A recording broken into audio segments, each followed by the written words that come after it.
ඉතින් කොහොමද හැමෝම හොඳින් හිටියා නේද? ඉතින් අද මම ඔයාලව එක්කගෙන යන්නේ දකුණු කොරියාවේ හරිම ලස්සන බෞද්ධ විහාරස්ථානයක් බලන්න. මේක තමයි මන්බුල්සා පන්සල. ග්‍යොන්සන්බොක්දෝ පළාතේ යොන්චොන් නගරයේ තියෙන ඉතාම ප්‍රසිද්ධ බෞද්ධ විහාරස්ථානයක්. ඉතින් පන්සල ඇතුළට යන්න පටන් ගත්ත ගමන්ම දෙපැත්තෙම පොඩි බුදු පිළිම දහස් ගාණක් දකින්න තියෙනවා. ඇත්තම කියනවා නම් ඒ දර්ශනය දැක්කහම ඇත්තට මා ටිකක් බලවුවා කොහෙ බැලුවත් බුදු පිළිම තමයි තියෙන්නේ. රත්තරන් පාට බුදු පිළිම. ඉතින් මේ පන්සලට මන්බුල්සා කියලා නම දාලා තියෙන්නේ ඒ හේතුව නිසා. මන් කියන්නේ දසදහසක්, බුල් කියන්නේ බුදුන් කියන අදහස, සා කියන්නේ විහාරස්ථානය, විහාරය.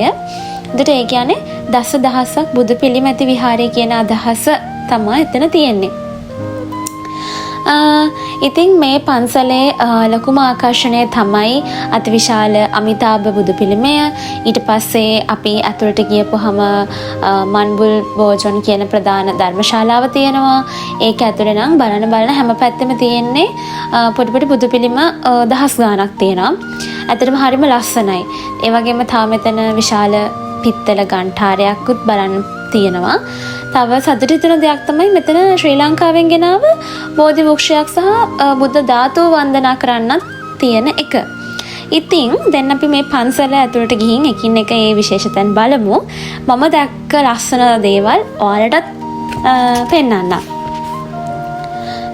එතකොට දැන් අපි මේ අර තියෙන විහාරයට යන්නේ. අපි මේ ඇවිදගෙන යන මාර්ගයේ තියෙන්නේ ගෞතම බුදුරජාණන් වහන්සේගේ ජීවිත කතාව. ඒක ලස්සනට එකින් එක මේ පුවරු වලින් පෙන්නලා තියෙනවා.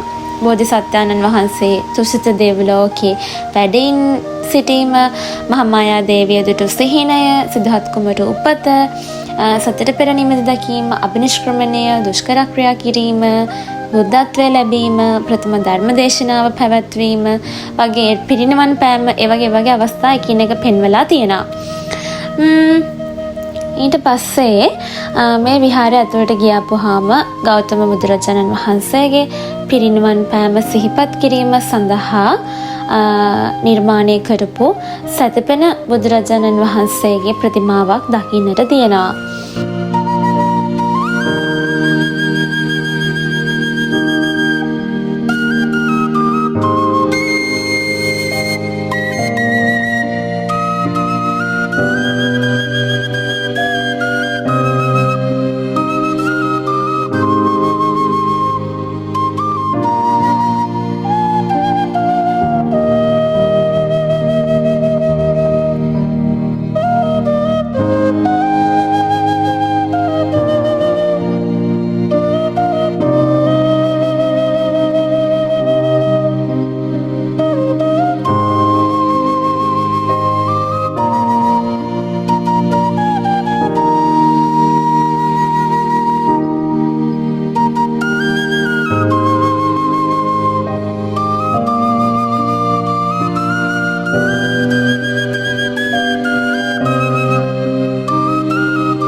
ඇත්තටම කියනවා නම් මේ පන්සලේ තියෙන ලොකුම ලස්සන විතරක් නෙමෙයි. يعني පන්සලේ ලස්සන විතරක්ම නෙමෙයි. වටේ පරිසරයත් හරිම සුන්දරයි. කඳු අතරේ පිහිටලා තියෙන නිසා කොහෙ බැලුවත් කොළ පාට ගස්, පිරිසුදු වාතය සහ හරිම නිස්කලංක වටපිටාවක් තියෙන්නේ. පන්සලේ හැමතැනම මල් වවල තියෙන්නේ හරිම ලස්සනයි. කුරුල්ලන්ගේ සද්ද, හුළඟේ සද්ද ඇරෙන්න වෙන සද්දයක් ඇහෙන්නේ නැති තරම්. ඉතින් හිතට හරිම ෂෝක් මෙතෙන්ට ආවම හරිම නිශ්ශබ්දයි.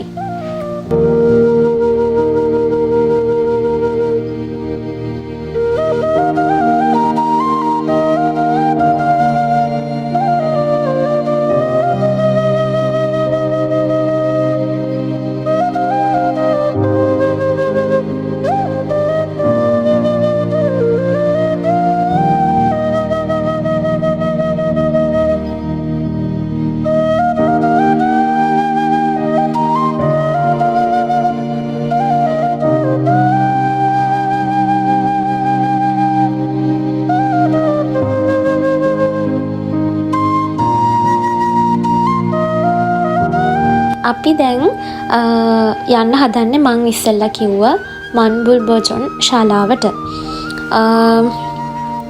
මෙතන නම් තියෙන්නේ මන්බුල් සහ පන්සල ගැන තොරතුරු ඇතුළත් කරලා තියෙන පොත්, සංගරා සහ විවිධ ලිපි. ඉතින් මෙතනට එන අයට විහාරයේ ඉතිහාසය, ආගමික වැදගත්කම සහ මේ වගේ තියෙන විශේෂ ස්ථාන ගැන දැනගන්න පුළුවන් විදිහට තමයි මේවා සකස් කරලා තියෙන්නේ.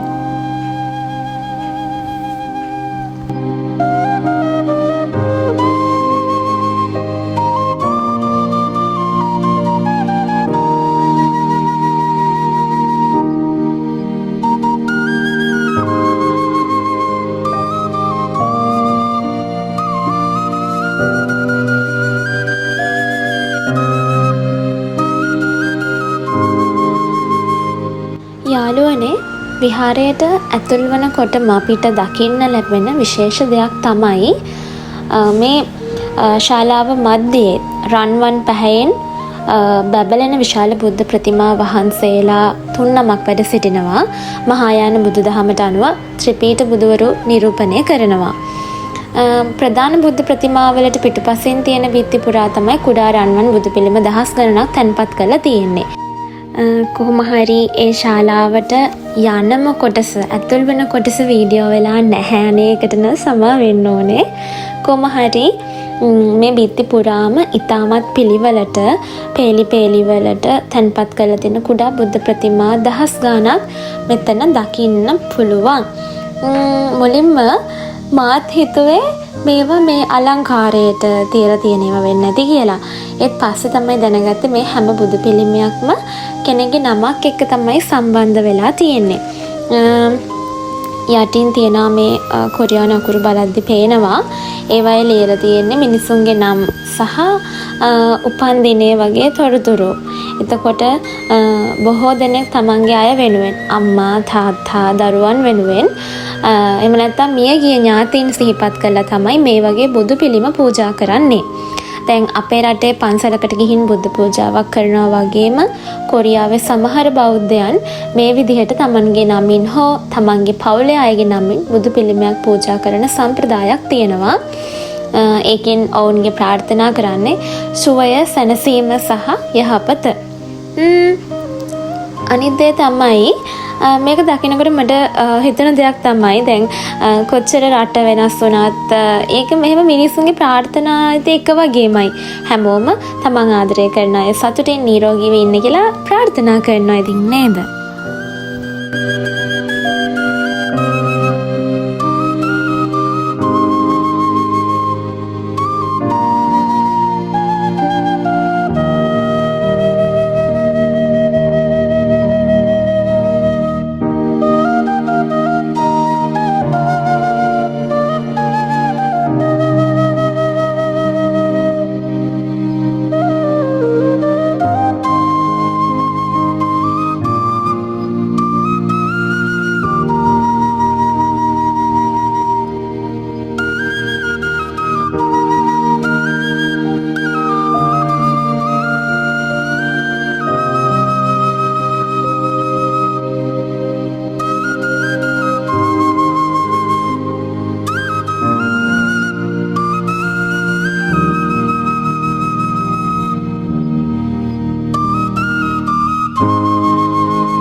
යාළුවනේ මේ බුදු පිළිමය ඉදිරියේ තියෙන මේ වීදුරු වගේ මේ බෝලය හරිම විශේෂයි. මෙතන එන බොහෝ දෙනා මේ බෝලය අතින් ස්පර්ශ කරමින් එහෙම නැත්නම් මේ විදියට කරකවමින් යාඥා කරනවා. එතකොට තමන්ගේ ප්‍රාර්ථනා කරනවා, හිත සංසුන් කරගෙන ආශිර්වාද පතනවා. ඉතින් මේ වගේ දේවල් කොරියානු බෞද්ධ විහාරවල සමහර තැන්වල දකින්න පුළුවන්.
මේ බලන්න මේ තියෙන්නේ මන්බුල්සා පන්සලේ තියෙන විශාල පිත්තල ගන්ඨාරය. ඇත්තටම මේක දැක්කහම හිතෙන්නේ කොච්චර ලොකු මහන්සියක් දාලා නිර්මාණය කරලා තියනවාද කියලා. කොරියානු බෞද්ධ විහාරවල ගන්ඨාර කියන්නේ ලස්සනට තියාගන්න දෙයක් විතරක් නෙමෙයි. ඒකට ලොකු ආගමික වටිනාකමක් තියෙනවා. මේ ගන්ඨාරයේ හඬ විහාරය පුරා පැතිරෙනකොට හිතට සංසුන් බවක් සහ නිහඬ හැඟීමක් දැනෙනවා කියලා බොහෝ දෙනා විශ්වාස කරනවා. වන්දනා කරන අයටත් මේක ආශිර්වාදයක් වගේ හැඟීමක් ගෙනෙනවා. ඉතින් මන්බුසා විහාරයේ තියෙන මේ ගන්ඨාරයත් මේ ස්ථානයේ තියෙන තවත් අමතක නොවන විශේෂ දර්ශනයක්.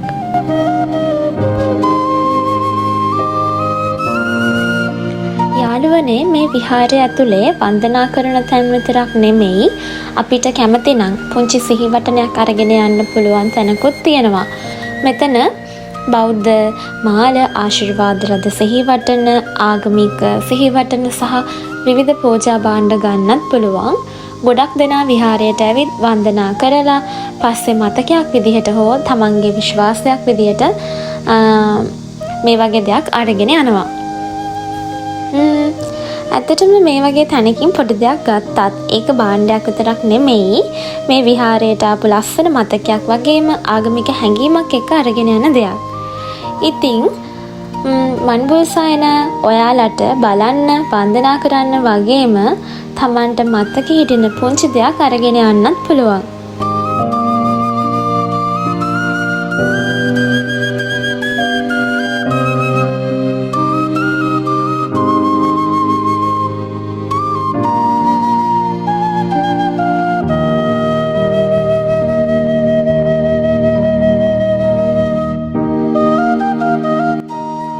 හරි, දැන් අපි කන්ද උඩට යන්නේ. අපි දැන් අපේ ගමනේ ගොඩක් අවසානයේ ළඟටම ඇවිත් තියෙන්නේ. එහෙනම් අපිත් එක්ක ගිහින් බලමුකෝ මේ කන්ද උඩ මොනවද තියෙන්නේ කියලා.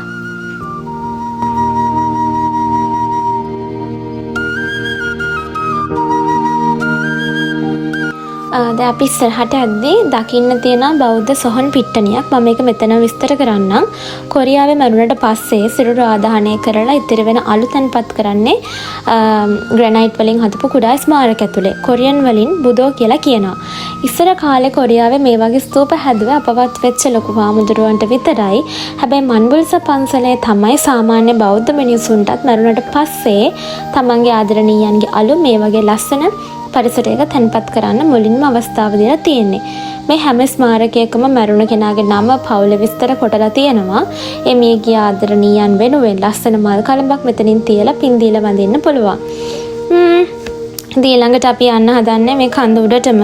මේ කන්ද උඩටම ගියාම දකින්න ලැබෙන මුළු පළාතටම පේන මීටර් 33ක් උස අති විශාල රන්වන් අමිතාභ බුදුන් වහන්සේ වඳින්න තමයි දැන් යන්නේ.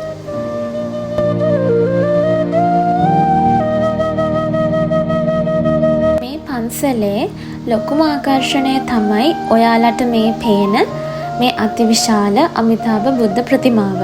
මේ ප්‍රතිමාව මීටර 33ක් විතර උසයි. ඒ නිසා පන්සලට ළඟා වෙන්නත් කලින් ඈත ඉඳන්ම මේ බුදු පිළිමය දැක ගන්න පුළුවන්. මුලින්ම මමත් හිතුවේ මේ ගෞතම බුදුරජාණන් වහන්සේගේ ප්‍රතිමාවක් කියලා. හැබැයි පස්සේ දැනගත්තේ මේ අමිතාභ බුදුන් වහන්සේගේ ප්‍රතිමාවක් කියලා.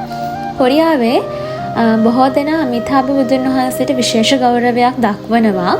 අමිතාභ කියන නමේ තේරුම අසීමිත ආලෝකය කියන එක. මහායාන බෞද්ධ සම්ප්‍රදායේ අමිතාභ බුදුන් කරුණාව, දයාව සහ සියලු සත්වයන්ට සැනසීම ප්‍රාර්ථනා කරන බුදුවරයෙකු ලෙස ගෞරවයට පාත්‍ර වෙනවා. මේ ප්‍රතිමාව වටේටත් තවත් කුඩා රන්වන් බුදු පිළිම දහස් ගණනක් හදලා තියෙනවා. ඒත් මෙතන තවමත් ගෞතම බුදුරජාණන් වහන්සේගේ ජීවිත කතාවත් ලස්සනට පෙන්නලා තිබුණා. ඒක අපි පල්ලෙහාදී දැක්කා. ඉතින් ඒ නිසා මේ පන්සලට ආවහම බෞද්ධ සංස්කෘතියේ විවිධ පැති එකම තැනක දැක ගන්න පුළුවන්. ඇත්තම කියනවා නම් මේ බුද්ධ ප්‍රතිමාව ළඟටම ගියාම තමයි ඒකේ විශාලත්වය තේරෙන්නේ. ෆොටෝ වලින් එහෙම ඒ පේනවට වඩා ඇත්තටම හුඟක් විශාලයි. ඉස්සරහා හිටගෙන බලනකොට හරිම නිස්කලංක හැඟීමක් දැනෙනවා. කැමති තරමක් ඉඳලා නිහඬව වන්දනා කරලා යන්න හරිම වටින තැනක් තමයි මේ තැන.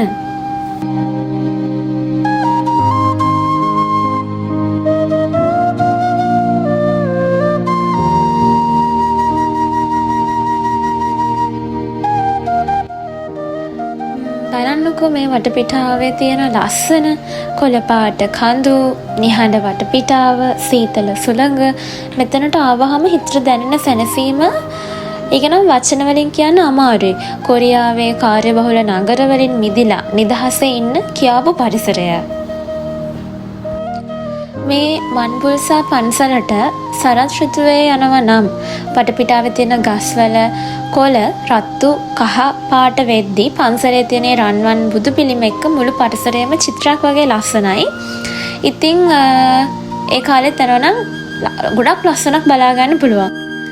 ඔයාලට කියන්න තව පොඩි අත්දැකීමක් වුණා.